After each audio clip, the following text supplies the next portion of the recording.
এই পর্বে আমরা আলোচনা করব ওই যে লেখা আছে বোর্ডে আবেগ।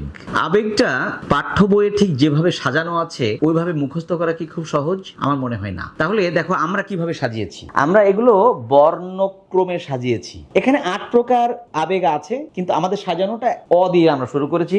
অতে অলংকার, আতে আতঙ্ক, কতে করুণা, তারপরে প্রশংসা, তারপরে বতে বিরক্তি, তারপরে বিস্ময়, সম্বোধন, সিদ্ধান্ত। এখানে আমরা জোড়ায় জোড়ায়ও নিতে পারি। অলংকার, আতঙ্ক, করুণা, প্রশংসা, বিরক্তি, বিস্ময়, সম্বোধন, সিদ্ধান্ত।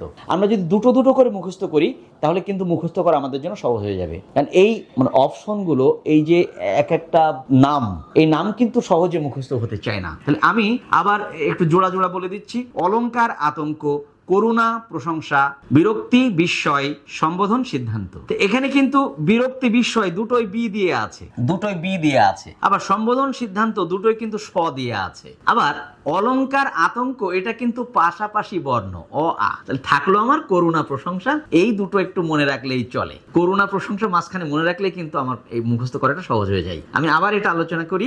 অলংকার, আতঙ্ক মানে ওটা অ আ। আবার বিরক্তি, বিস্ময় এটাও কিন্তু বিবি। আবার সম্বোধন, সিদ্ধান্ত এটা কিন্তু শশী, মানে দুটোই স দিয়ে। শুধু আমার মনে রাখতে হবে করুণা, প্রশংসা, ওই দুটো। তাহলে আমার মনে রাখা সহজ হবে। আমার মনে হয় এই সিরিয়ালটা দিলে এই চ্যাপ্টারটা মনে রাখা সহজ হবে। এখন অলংকারটা কি জিনিস? অলংকার হচ্ছে একটা অর্থহীন জিনিস। আচ্ছা, আমরা এই যে নারীরা যে অলংকার পরিধান করে থাকেন, পরেন, সেটা কি কোনো শরীরের অঙ্গ? নিশ্চয়ই না। শরীরের এক একটা অঙ্গের দাম কত?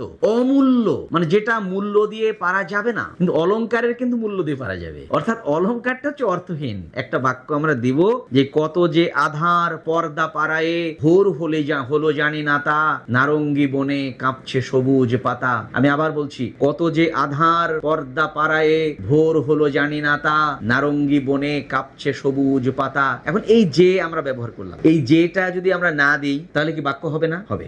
কত আধার পর্দা পাড়ায়ে, ভোর হলো জানি না তা, নারঙ্গী বনে কাঁপছে সবুজ পাতা। সুতরাং অলংকার যদি কেউ নাও পরেন তার শরীরের কোনো ক্ষতি হয় না, কিন্তু অলংকার পড়লে লাভ কি? তার সৌন্দর্য বেড়ে যায়। তাহলে অলংকারটা দেওয়া হয় হলো বাক্যের সৌন্দর্য বৃদ্ধির জন্য। যেমন একটা দূর আমি ব্যবহার করছি। এখন এই দূর, মা যখন সন্তানকে বললেন দূর পাগল, মা কখনো সন্তানের অকল্যাণ চাই? আচ্ছা, এখন এই দূর কি কোনো অর্থ প্রকাশ করলো? না। এই দূর, যেমন তুই দূর হ, সেই যে দূর, সেই দূর কিন্তু এ দূর নয়। সুতরাং দূর বলতে যা আমরা বুঝি, দূর হ বা দূরে যা, এরকমটা কিন্তু এই দূরে বোঝায়নি। আমি আবার বলছি, দূর পাগল, মা কি কখনো সন্তানের অকল্যাণ চাই? মানে এই দূর দূর নয়, এটা একটা আদর বা কিছুই নয়। যদি আমি দূর না ব্যবহার করতাম, বলতাম পাগল, মা কখনো সন্তানের অকল্যাণ চাই, দূর না বললে কি আমার বাক্য হতো না? হতো। এইটাই হচ্ছে অলংকার, যেটা অর্থহীন, যেটা না দিলেও বাক্যের কোনো ক্ষতি হয় না, তবে দিলে বাক্যের সৌন্দর্য বাড়ে। বাপরে, তো এখানে তো আতঙ্ক আছে, হাই হাই, আহা, ওহো, এই যে মানে এক ধরনের করুণা আমরা প্রকাশ করছি এখানে। প্রশংসা, সাবাস সাবাস, হুররে, ওয়াও, মরি মরি, এই যে এগুলো দিয়ে আমরা এক ধরনের প্রশংসা করে থাকি, সেটাই এখানে বলা হয়েছে যে সাবাস। ও আরেকটা বিষয়, আমি সাবাস বানানটা লিখেছি তালব্য-শ দিয়ে। বাংলা একাডেমির আধুনিক বাংলা অভিধানে এই সাবাস বানান কিন্তু দন্ত-স দিয়ে লেখা হয়নি, এটা তালব্য-শ দিয়ে লেখা হয়েছে। বিরক্তি, ছি, আপদ, ধ্যাত, দূর, এই সব দিয়ে কিন্তু আমরা বিরক্তি প্রকাশ করে থাকি। ঘৃণা এবং বিরক্তি দুটোই এর মধ্যে আসবে। ঘৃণা, বিরক্তি দুটোই বিরক্তির মধ্যে পড়ে যাবে। বিস্ময়, আরে তুই কখন এলি? বলিস কি, তুই জিতে গেছিস?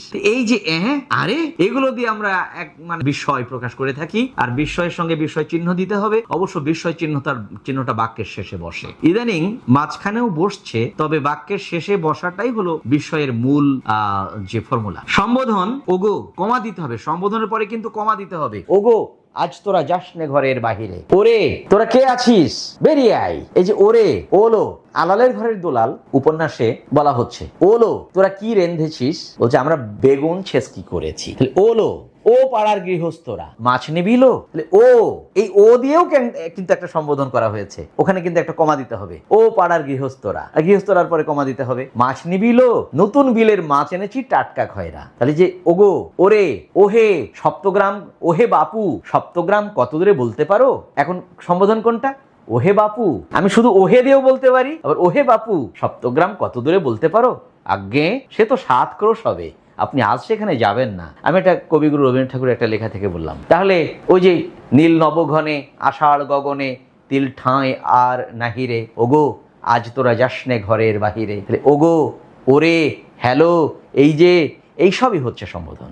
এখানে কমা দিতে হবে। সর্বশেষ হচ্ছে সিদ্ধান্ত। হ্যাঁ, আলবত, নিশ্চয়ই, অবশ্যই, এগুলো হচ্ছে সিদ্ধান্ত। এগুলো দিয়ে আমরা ডিসিশন দিয়ে থাকি। তো এটাই ছিল মানে আমাদের এই যে পদ তৈরি হয়েছে, এই যে অনুসর্গ, এই যে আবেগ, আমার আগামী পর্বে আলোচনা করব যোজক। তো এই বিষয়গুলো কিন্তু একটা পদ ভেঙে হয়েছে, সেটা হচ্ছে অব্যয় পদ। আগে অব্যয় পদ ছিল, সেটা ভেঙে ভেঙে এখন 3টা পদ তৈরি করা হয়েছে। একটা হলো অনুসর্গ, একটা হলো আবেগ, আর একটা হলো যোজক।